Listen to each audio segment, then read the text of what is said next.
A evolução é um processo dramático e intenso que não acontece sem deixar um rastro de evidências, mostrando claramente quais são os seus passos.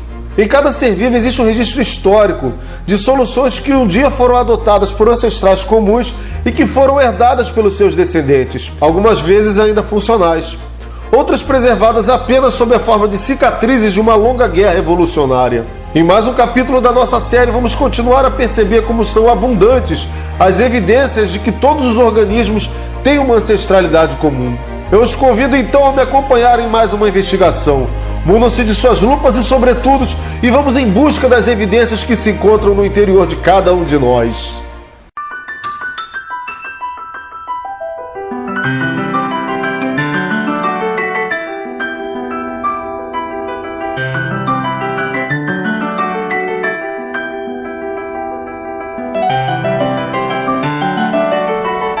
Fala galera, sejam bem-vindos novamente ao canal Papo de Primata.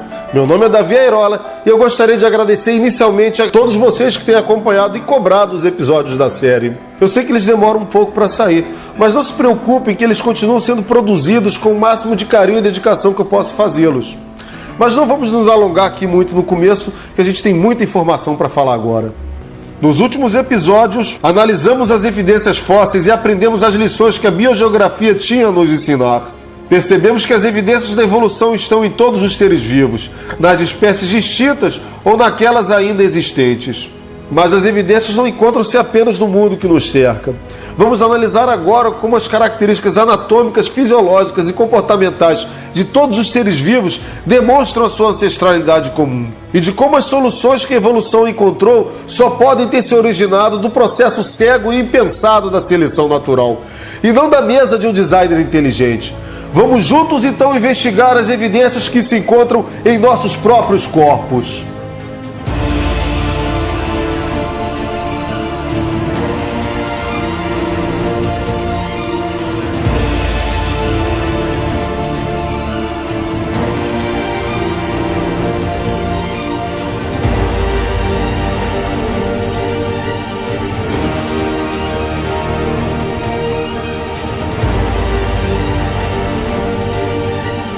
O lançamento da Origem das Espécies, em 1859, causou uma razoável comoção na sociedade vitoriana. As ideias de Charles Darwin pareciam discordar do conceito bíblico de criação, e para muita gente se tratava mesmo de sacrilégio contra a palavra divina. Mas o que mais incomodou os fundamentalistas da época, gente, não foi nem tanto a revelação de que todos os seres vivos tinham uma origem comum, mas a percepção de que essa origem era comum também a nós, seres humanos. As escrituras afirmavam que o homem foi criado à imagem e semelhança de Deus. Dizer que as nossas formas são derivadas de animais primitivos era claramente uma heresia. Em seu livro A Descendência do Homem, Darwin sugeriu que os grandes macacos africanos, como gorilas e chimpanzés, são nossos parentes próximos. Isso levou uma onda de revolta contra as teorias do naturalista, gerando uma série de caricaturas e falácias que distorcem os conceitos evolutivos e atrapalham o ensino da teoria da evolução até os dias de hoje. Na verdade, Carlos Linneu, 100 anos antes, ao estabelecer sua classificação biológica, já havia colocado o Homo sapiens no grupo dos grandes primatas. Em sua época, ele chegou mesmo a colocar o chimpanzé no gênero Homo, nomeando-o Homo troglodytes, uma classificação que depois acabou sendo mudada. Mas é importante salientar que Linneu só inferiu essa proximidade por causa das semelhanças anatômicas. Ele não fazia qualquer ideia das relações evolucionárias entre essas espécies. Foi Darwin quem abriu essa caixa de Pandora, mudando totalmente o nosso conceito sobre a origem das espécies e parentesco entre os seres vivos. Os criacionistas, no entanto, nunca deixaram de tentar provar que ele estava errado. Mas o que eles ignoram ou fingem ignorar é que as evidências da nossa origem evolutiva encontram-se em várias semelhanças que nós temos com os demais seres vivos.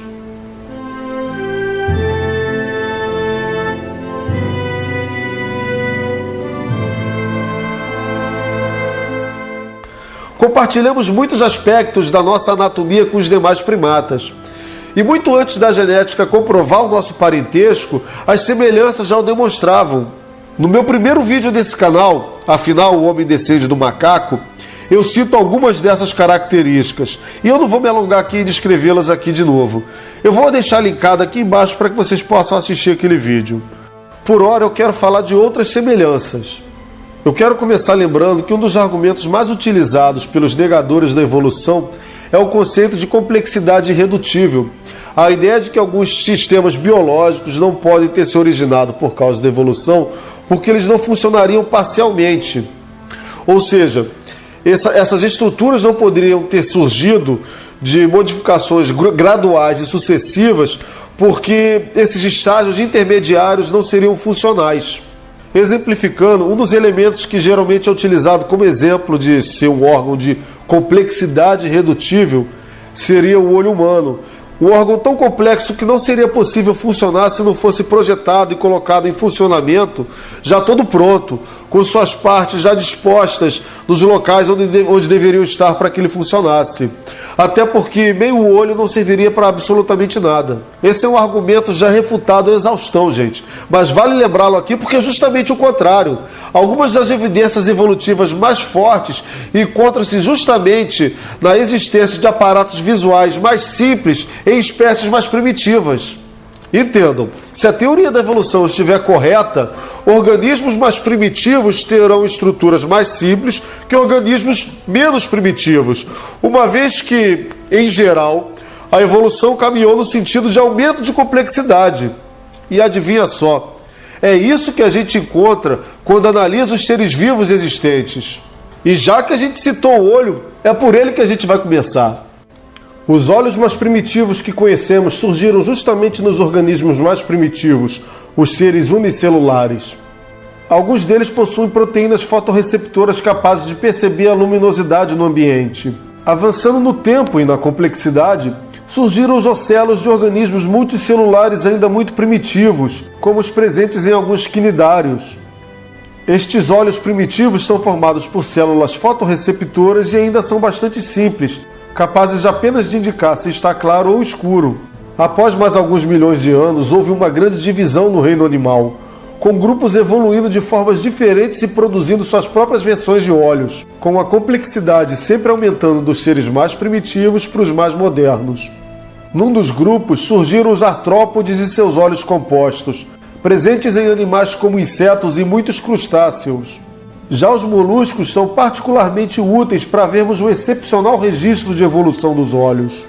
Até porque ainda hoje encontramos nas espécies vivas desses animais várias soluções adaptativas que a evolução gerou. A visão dos moluscos surgiu em ocelos chatos nas classes mais primitivas, também apenas capazes de diferenciar claro e escuro, passando pelos olhos em cálice, como em alguns bivalves, que permite não só perceber a luminosidade, mas saber de que direção ela está vindo. Outro avanço foi o surgimento da visão dos náutilos, cefalópodes mais primitivos e cujos olhos funcionam como câmaras escuras, o que lhes conferiu uma precisão maior. Depois, já a visão dos gastrópodes, como caracóis e lesmas, que já possuem lentes cristalinas, até chegar aos magníficos e eficientes olhos dos cefalópodes mais complexos, como polvos e lulas, que em vários aspectos têm olhos muito melhores do que os nossos. Um outro grupo muito distante desses que a gente já viu deu origem aos animais cordados. Dentre eles, os peixes e seus complexos e eficientes olhos. Todos os vertebrados terrestres, anfíbios, répteis, aves e mamíferos descendem de peixes ósseos e, portanto, têm anatomia e fisiologia muito semelhantes a estes ancestrais aquáticos. Nossos olhos são bastante semelhantes aos dos peixes, com poucas modificações. Há várias estruturas e sistemas que evidenciam aumento de complexidade em paralelo à história evolucionária dos organismos, mas eu vou citar alguns aqui com bastante brevidade só para a gente continuar. Há o sistema circulatório, inexistente em animais como as esponjas e os quinidários, mas que já começam a surgir em alguns anelídeos. Os sistemas circulatórios mais primitivos, em geral, são abertos, com algumas exceções, com o sangue caindo em lacunas espalhadas pelo organismo. Conforme a complexidade aumenta, os sistemas circulatórios tendem a se tornar fechados, aumentando sua pressão. O próprio coração é mais simples em animais mais primitivos. Dentre os vertebrados, os corações mais simples são os dos peixes, seguidos pelos dos anfíbios, dos répteis e finalmente os das aves e dos mamíferos. E o que dizer então do cérebro? Também para ficar nos vertebrados, a ordem de complexidade é exatamente a mesma. Os cérebros dos peixes são, em geral, bem mais simples que os dos demais grupos, onde eles vão aumentando de complexidade gradualmente, culminando na complexidade existente nos cérebros dos mamíferos. E entre eles, este aí que está nesse exato momento aprendendo sobre tudo isso dentro do seu crânio. E agora lembrem-se, no primeiro capítulo desta série, vimos que estes organismos surgem no registro fóssil exatamente nesta ordem. A quantidade de estruturas que aumentam de complexidade, no mesmo sentido da ordem que esses grupos aparecem na história da vida, é grande demais para poder ser considerada apenas uma coincidência. Também é bastante esclarecedor que os indícios dessa origem comum não se restringem à história pregressa das espécies, mas elas estão presentes nos organismos muito antes do seu nascimento.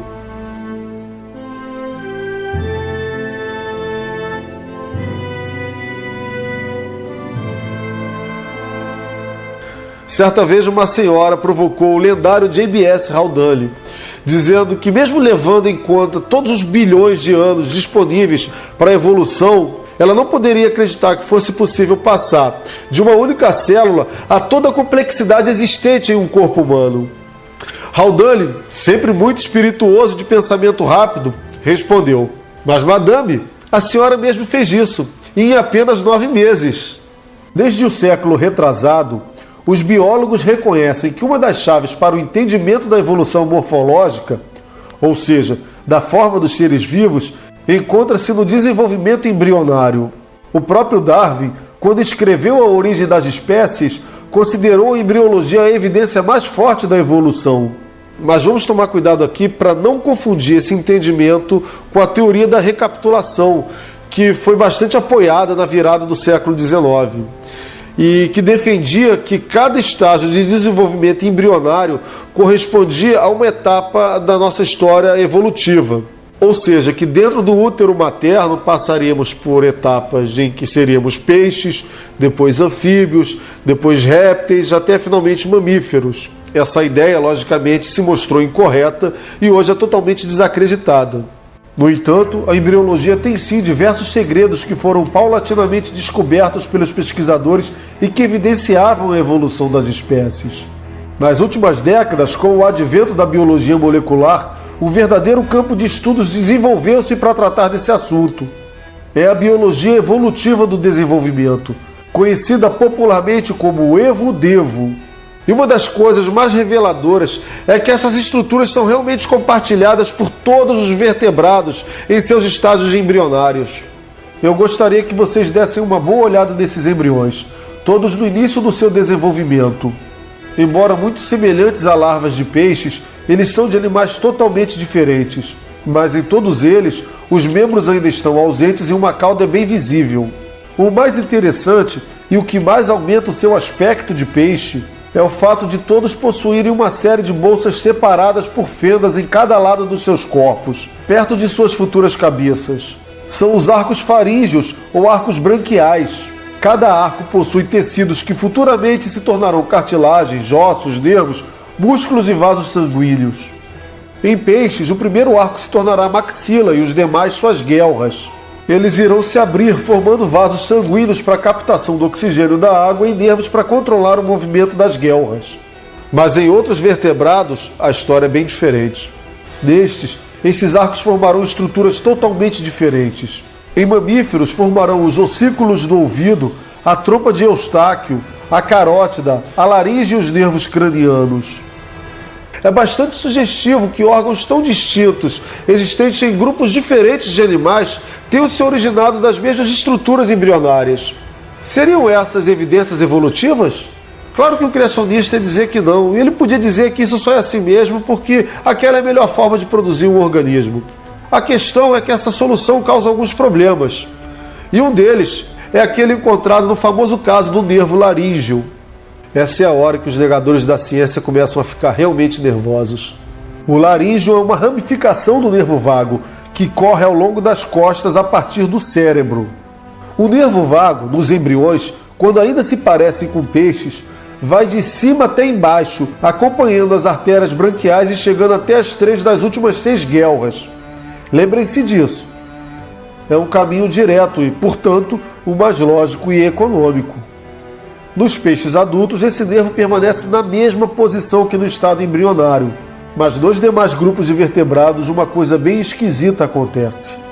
Quem já tentou fazer a brincadeira de desenhar 3 casinhas ligadas a água, luz e gás, sabe como é difícil fazer com que os tubos não se cruzem.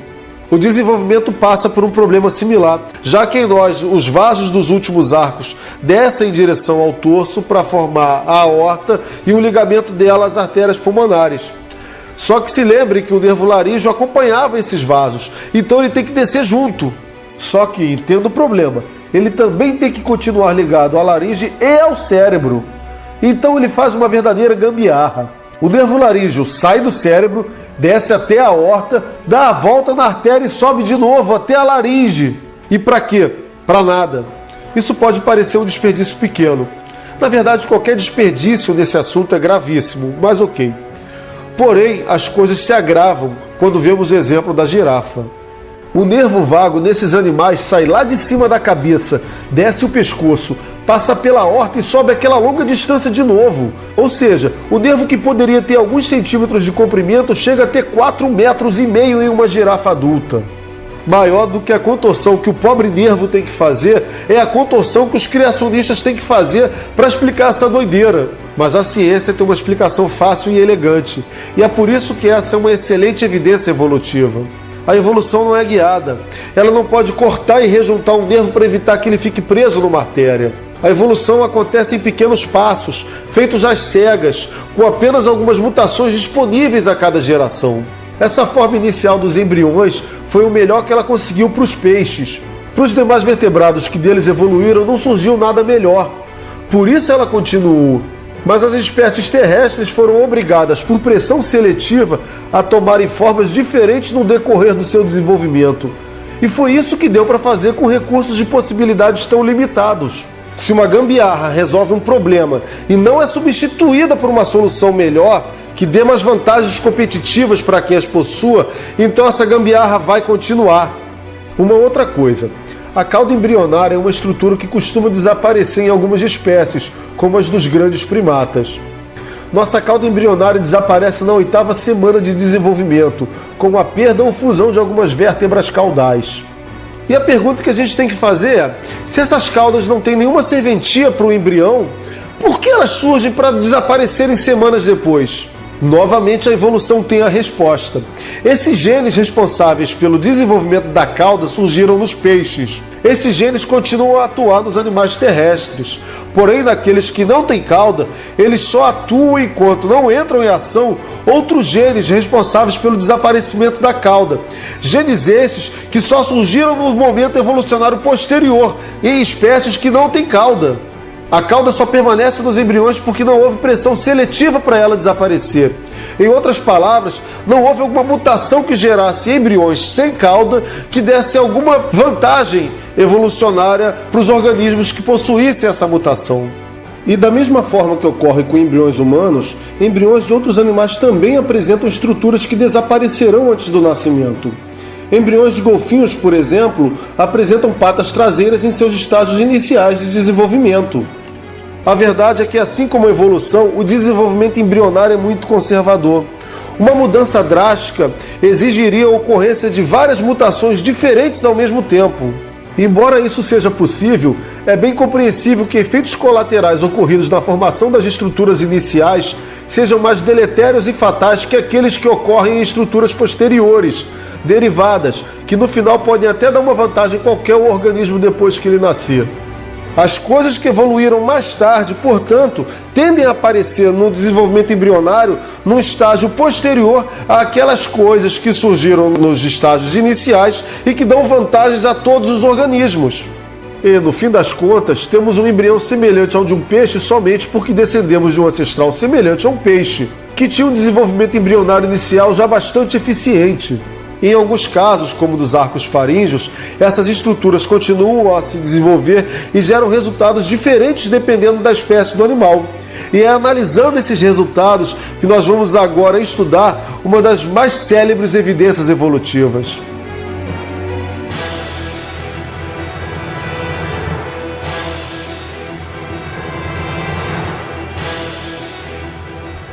Em quaisquer duas espécies diferentes, nós vamos encontrar semelhanças em suas aparências.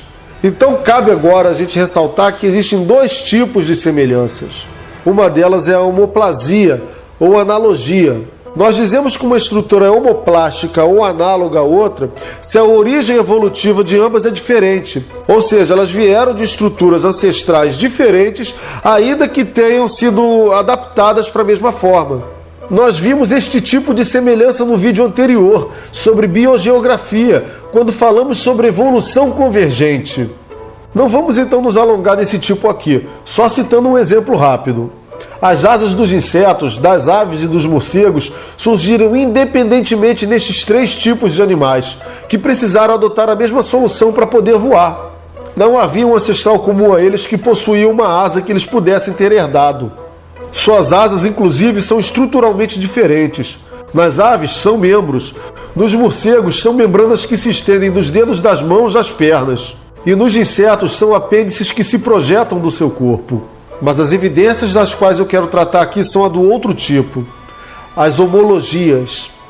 Ocorre homologia quando verificamos que órgãos existentes em espécies diferentes são derivadas da mesma estrutura ancestral, ainda que tenham se adaptado para formas diferentes.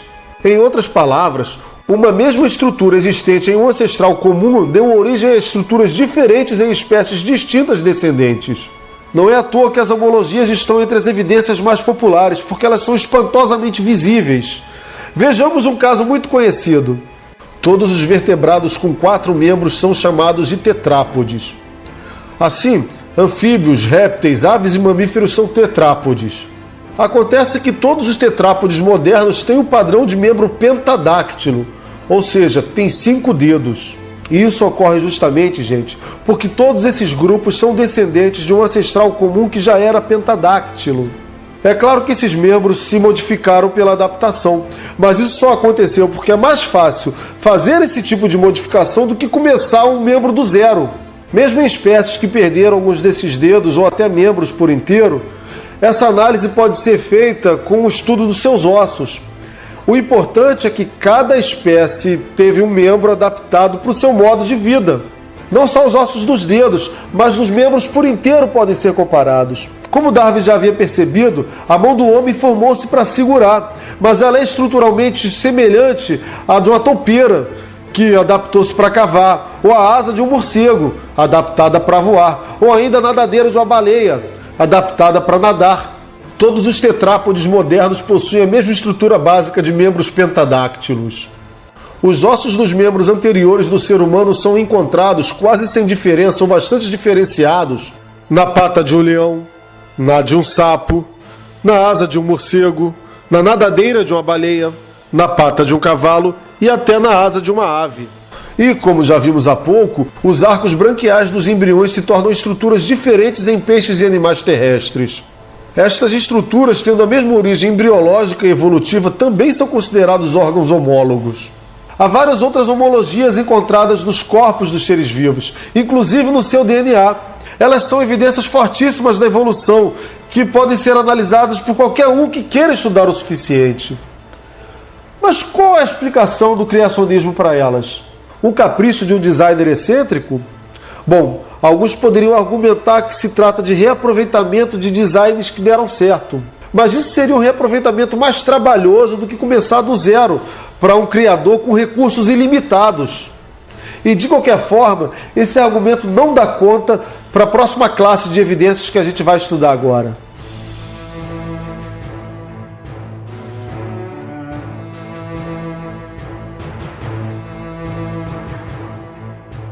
Gente, um amigo meu passou recentemente por um problema que por pouco não o matou. Ele teve apendicite, uma dolorosa inflamação do apêndice, uma pequena extensão em forma de tubo que se projeta do seco, a primeira parte do intestino grosso. Ele tem tamanhos variáveis dependendo da pessoa e algumas pessoas até nascem sem ele. Muitas pessoas, inclusive, só sabem que tem ele quando são obrigados a passar por um tratamento, que às vezes inclui até uma cirurgia para retirada dessa pequena estrutura. Para que serve o apêndice? Essa não é uma resposta muito fácil, porque ela não é óbvia. Não existe registros de efeitos negativos ou maior mortalidade de quem teve o apêndice retirado por uma cirurgia. Bom, para falar a verdade, ele pode ter sim alguma utilidade, funcionando como parte do sistema imune. E já se sugeriu que ele servisse para refúgio de algumas bactérias fecais, caso alguma infecção as remova do nosso sistema digestório. Mas esses benefícios, galera, são muito pequenos se comparados ao risco de se ter um apêndice. Ele pode ser facilmente obstruído, infeccionar e inflamar. Seu rompimento pode levar à morte. Hoje em dia, uma cirurgia pode salvar a sua vida. Mas antes que os médicos começassem a remover apêndices no século XIX, a mortalidade por apendicite era enorme. Em mais de 99% da nossa história evolutiva, a gente não tinha cirurgiões. Então, se os benefícios são tão pequenos, por que a gente leva essa bomba relógio dentro da gente? A resposta é simples, porque nós a herdamos dos nossos ancestrais herbívoros. Muitos mamíferos que se alimentam de plantas possuem um seco aumentado, que serve como bolsa de fermentação para abrigar bactérias que ajudam o animal a quebrar a celulose em açúcares que eles podem consumir. Em nossa espécie, ele atrofiou e perdeu suas principais funções. O apêndice é o que nós chamamos de órgão vestigial, uma estrutura que tinha uma determinada função no organismo primitivo, mas que perdeu parcialmente ou totalmente essa função nos organismos descendentes. Já falamos aqui da cauda que possuíamos quando éramos embriões. Ela desaparece ainda no útero, mas o cóccix, a terminação em forma de triângulo da nossa espinha, composta por várias vértebras fundidas, está aí para nos lembrar do nosso passado remoto. O cóccix é o que restou da cauda dos nossos ancestrais. Alguns músculos se prendem ao cóccix, então ele não é totalmente desprovido de função. Mas a definição de vestigialidade não é dada pela falta de função, e sim pela perda da função original que esse órgão tinha no organismo ancestral. E não para por aí. Os dentes cisos são dentes molares vestigiais que serviam para nossos ancestrais mastigarem folhas e ramos. Com o tempo, nossa dieta passou a se tornar menos vegetariana e mandíbulas menores passaram a ser selecionadas. O dente do siso perdeu a função e muitos de nós nem os têm. Ele desapareceu por completo em algumas populações humanas.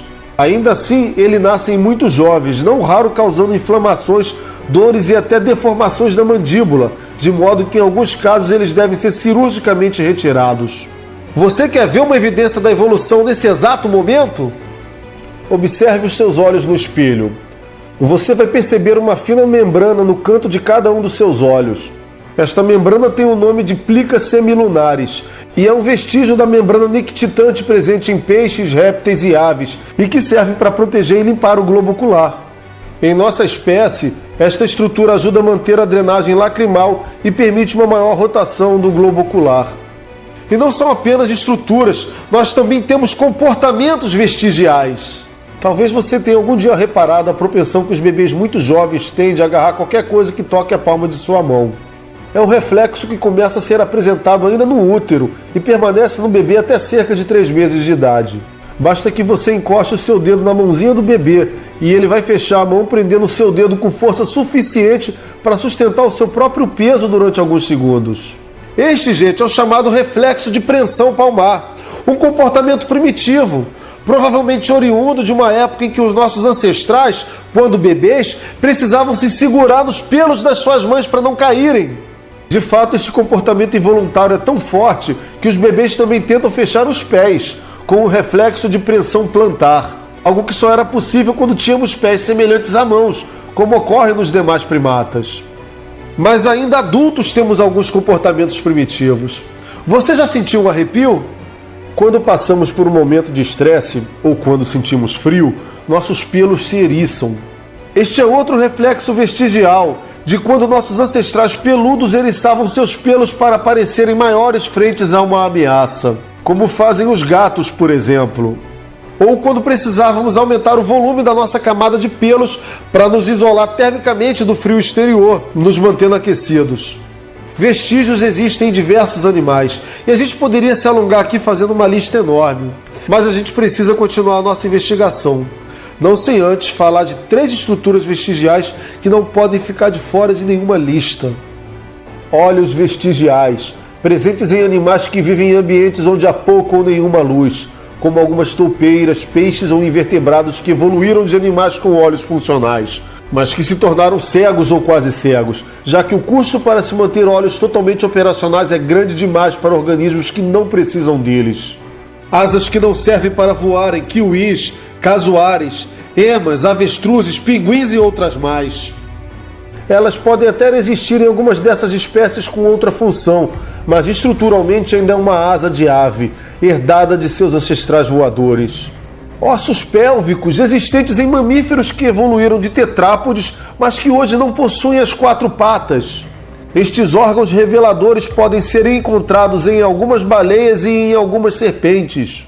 Fica como exercício a gente tentar imaginar um bom argumento para negar essas evidências extraordinárias, que são estruturas e comportamentos vestigiais. Enquanto isso, vamos analisar o último grupo de evidências que a gente vai ver aqui nesse vídeo.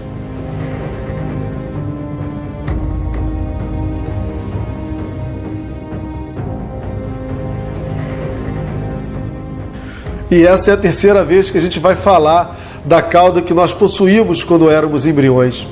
E isso, gente, é porque no fim das contas isso tudo está relacionado.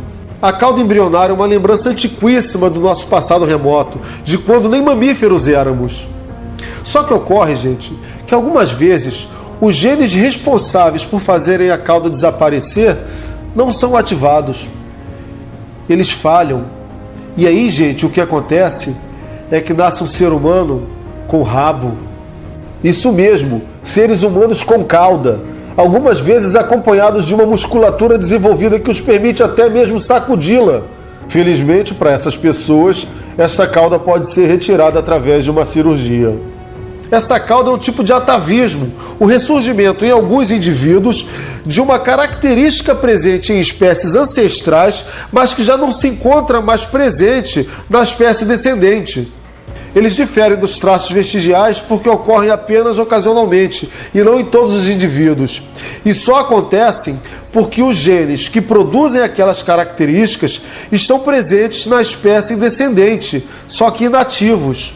Acontece que em alguns indivíduos eles acabam sendo ativados. Mas existem exemplos também em outras espécies de animais. Há golfinhos que apresentam desenvolvimento de membros posteriores, cavalos com dedos extras e até embriões de galinhas com dentes. Não se conhece hoje uma boa explicação alternativa para os atavismos que não seja a ativação de genes que estão desligados naquela espécie, mas que foram herdados de um ancestral em que eles estavam ligados. E é por isso que atavismos juntam-se à longa lista de evidências da evolução presentes em todos os seres vivos. Evidências essas que estão em nossos próprios corpos, que sobreviveram durante bilhões de anos e que hoje são testemunhos da nossa ancestralidade comum. Elas surgem bem cedo, no momento da fecundação, ocorrida de forma semelhante para uma enorme quantidade de espécies que derivam de ancestrais que desenvolveram a estratégia da reprodução sexuada. Continuam no interior de ovos ou de úteros, com animais desenvolvendo-se inicialmente de forma semelhante para depois se diferenciarem. As evidências continuam mesmo após o momento em que nós nascemos. Passamos a conhecer o mundo com órgãos sensoriais adaptados durante bilhões de anos para explorar nossos ambientes. Interagimos com este ambiente através de estruturas derivadas daquelas em nossos ancestrais. Estruturas estas que podem ser analisadas em detalhes, ainda que tenham desaparecido em alguns grupos. Os indícios da nossa origem comum nos acompanham durante toda a nossa vida. São as fontes de algumas agruras, mas são inerentes a nossos corpos, gostemos deles ou não. Embora alguns neguem esta realidade, nós, humanos, somos animais, vertebrados, mamíferos, primatas. Nascemos, crescemos, vivemos, envelhecemos e morremos, como todas as demais formas de vida. Cabe a cada um decidir por si próprio se somos especiais ou não, se somos realmente diferentes ou apenas mais uma espécie que luta pela sua sobrevivência. Mas não podemos ser cegos às inúmeras evidências de que todos temos uma história em comum. Este entendimento não nos diminui em nada, pelo contrário.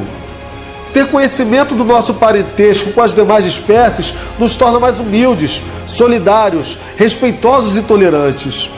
Essa percepção nos torna melhores e, quem sabe, mais aptos.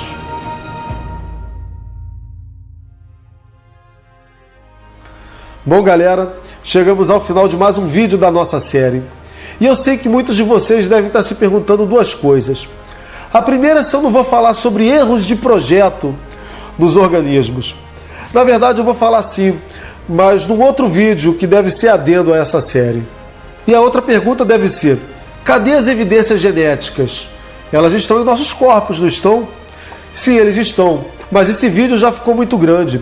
E essas evidências são tão importantes e conclusivas que elas ganharão um capítulo da série só para elas. Aguardem. E agora vocês já sabem. Se gostaram, deem aquele joinha, favoritem esse vídeo e compartilhem nas redes sociais para ajudar na divulgação. E não deixe de assinar o canal para não perder os próximos capítulos. Ainda há muito o que investigar. Um grande abraço.